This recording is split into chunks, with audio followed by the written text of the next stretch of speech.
एक फ़ोटो काफ़ी वायरल हो रही थी बीते दिनों में, जिसमें आप एक गाड़ी में हनुमान बेनीवाल जी के साथ नज़र आ रहे थे और लोग कह रहे थे कि हनुमान बेनीवाल के कभी सिपाही हुआ करते थे और आज जो राहें हैं वो अलग हो गई हैं। नहीं, ऐसा अलग कुछ नहीं है। उनके साथ में रह के भी राजनीति कैसे की जाती है, सीखने को बहुत कुछ मिला। हनुमान बेनीवाल के मन में हमेशा एक टीस रहती है कि मैं जिसको तैयार करता हूँ या मैं जिसको नेता बनाता हूँ वो मुझे छोड़ करके चला जाता है, और इस बार अब वो मंथन कर रहे हैं कि ऐसा कुछ ना हो।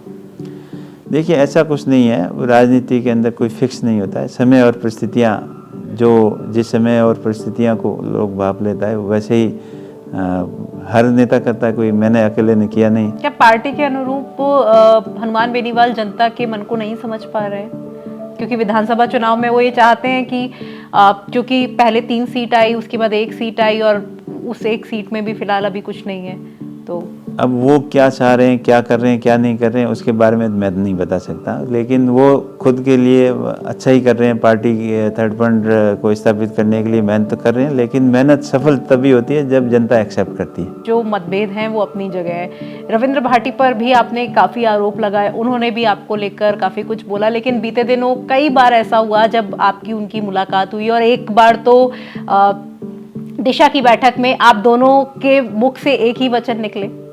देखिए, वो तो दिशा की बैठक के अंदर तो सभी को आना होता है, और वैसे सामाजिक प्रोग्राम है उनके अंदर भी आते रहते हैं। सामाजिक जीवन है तो वो तो एक दूसरे के सुख दुख में जाते आते हैं, काम भी आते हैं, शादी समारोह में भी जाते आते हैं। ये तो सामाजिक प्रक्रिया है। सबसे पहला कॉल आपको किसका आया कि कांग्रेस ज्वाइन करनी है, या चूंकि बात तो गठबंधन की भी चल रही थी कि आप आरएलपी और कांग्रेस का गठबंधन हो रहा है और आप उस सीट से चुनाव लड़ सकते हैं गठबंधन के जरिए, लेकिन फिर भी आपने कांग्रेस से लड़ना चुना, तो कॉल किसका आया, किसने पहल की?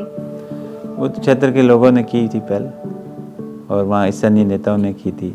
उनसे भी बातचीत होती रहती थी, सबका सहयोग था तभी जाके। नहीं तो कोई एक आदमी इतना बड़ा डिसीजन थोड़ी कर सकता है। नहीं, गोविंद डोटासरा का फोन आया या हरीश चौधरी ने पहल की? क्योंकि हरीश चौधरी के सामने तो आप 2 बार चुनाव भी लड़ चुके हैं, तो किसने पहल की? कोई चीज है जो आपको राजनीति में सबसे ज्यादा परेशान करती है? नहीं, परेशानी तो अब परेशानी समझें तो राजनीति को करना भी सबसे बहुत बड़ी परेशानी है। आपको लगता है राजनीति में आपके दोस्त ज्यादा हैं या विरोधी ज्यादा है?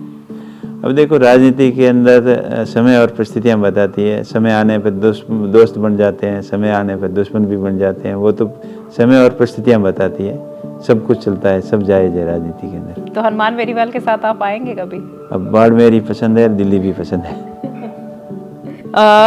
बाड़मेर ज्यादा पसंद है तभी दिल्ली पसंद आएगी। बाड़मेर पसंद नहीं आएगा, दिल्ली कैसे? जी। सपोर्टर कौन है फैमिली में? इमोशनल होते ही नहीं है तो सपोर्टर की जरूरत ही नहीं है। तो अरे मतलब ये कोई जरूरी है? लड़के भी इमोशनल हो सकते हैं, या मतलब चूंकि एक बात कही जाती है कि लड़कों को इमोशनल होना नहीं है।